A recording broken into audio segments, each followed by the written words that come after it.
Hi dears, welcome back to my channel. இன்றைக்கி நம்ம சூப்பராக செட்டிநாடு ஸ்டைலில் ஒரு நண்டு கிரேவி இட்லி, தோசை, சாப்பாடு எல்லாத்துக்கும் செம்ம அட்டகாசமாக இருக்கும். எப்படி பண்ணுறதுன்னு பார்க்கலாம். இதுக்கு தேங்காய் கெசகெசா ஒரு பேஸ்ட்டும், அதுக்கப்புறம் பெப்பரு, சீரகம்லாம் போட்டு ஒரு பேஸ்ட்டும் ரெடி பண்ணிக்கலாம். தேங்காய் நான் ஒரு அரை மூடிக்கு கொஞ்சம் கம்மியாக எடுத்திருக்கேன். 1 டேபிள் ஸ்பூன் கெசகெசா போட்டிருக்கேன். அரை டேபிள் ஸ்பூன் சோம்பு போட்டிருக்கேன். ஒரு பச்சை மிளகாய் சேர்த்துருக்கேன். இதில் உங்களுக்கு காரம் வேணும்னா இன்னும் ஒரு 2 பச்சை மிளகாய் சேர்த்துக்கலாம். அடுத்தது கொஞ்சம் தண்ணி ஊற்றி நீங்கள் ஊற வச்சிங்கன்னா 10 மினிட்ஸில் நல்லா பேஸ்ட் ஆகிடும். கெசகெசா கொஞ்சம் ஊறணும். ஒரு சின்ன ஜாரில் 1 ஸ்பூன் மிளகு, 1 ஸ்பூன் சீரகம், 1 ஸ்பூன் சோம்பு சேர்த்துக்கிறேன். ஒரு பச்சை மிளகாய் சேர்த்துக்கிறேன். பச்சை மிளகாய் வேணும்னா நீங்கள் 2 சேர்த்துக்கலாம். அதுக்கப்புறமா ஒரு 10லேருந்து 15 சின்ன வெங்காயம் உரித்து இதில் சேர்த்துக்கிறேன். கொஞ்சம் கருவேப்பிலை சேர்த்துட்டு இதை கொஞ்சம் குறகுறப்பாக அரைச்சி எடுத்துக்கலாம். குறகுறப்பாக அரைச்சி நம்ம எண்ணெயில் வதக்கும்போது டேஸ்ட் இன்னும் நல்லா பைண்டாகி வரும். அதுக்காக தான். இப்போது மசாலாலாம் ரெடியாக இருக்குது. வாங்க நம்ம குழம்பு பண்ண ஆரம்பிச்சிடலாம். ஒரு பேனில் 4 டேபிள் ஸ்பூன் நல்லெண்ணெய் ஊற்றிக்கோங்க. நல்லெண்ணெயில் செய்யும்போது டேஸ்ட்டு ரொம்ப நல்லாயிருக்கும். 1 ஸ்பூன் சீரகம், கொஞ்சமாக வெந்தயம் சேர்த்துக்குங்க. நல்லா பொரிஞ்ச உடனே சின்ன வெங்காயம், பச்சை மிளகாய், இஞ்சி நல்லா தட்டி போட்டிருக்கேன் ஒரு 10லேருந்து 15.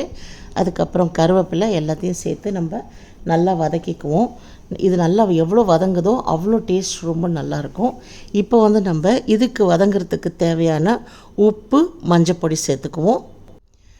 தக்காளி, வெங்காயம்லாம் நல்லா வதங்கும் போது நம்ம மிளகு அரைச்சி வச்சுருக்கோம் இல்லையா, மிளகு, சீரகம், பச்சை மிளகாய், வெங்காயம், அந்த பேஸ்ட்டை இதில் சேர்த்துக்குவோம். எண்ணெயில் நல்லா வதங்கி வந்த பிறகு தான் நம்ம ஒவ்வொரு பொருளாக சேர்க்க ஆரம்பிக்கணும். டேஸ்ட்டு ரொம்ப ரொம்ப நல்லாயிருக்கும். நான் குழம்பு மிளகாத்தூள் சேர்க்குறேன். உங்களுக்கு வெறும் மிளகாத்தூள், தனியாத்தூள் அந்த மாதிரி சேர்க்குறதா இருந்தாலும் காரத்துக்கு உங்கள் காரத்துக்கு தகுந்த மாதிரி சேர்த்துக்குங்க. எண்ணெயில் நல்லா வதங்கி வந்துருச்சு பாருங்கள். வதங்கி வந்த பிறகு இப்போ நான் 2 டேபிள் ஸ்பூன் குழம்பு மிளகாத்தூள் சேர்த்துக்கிறேன். நல்லா வதங்கி வந்தோடனே 1 டேபிள் ஸ்பூன் இஞ்சி பூண்டு பேஸ்ட்டு சேர்த்துக்கலாம்.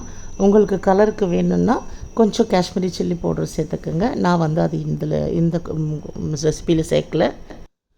மிக்ஸி ஜார் கழுவி அந்த தண்ணி நம்ம இதில் சேர்த்துக்கலாம். எல்லாம் நல்ல எண்ணெயில் வதங்கின பிறகு தண்ணி சேர்த்துக்குங்க.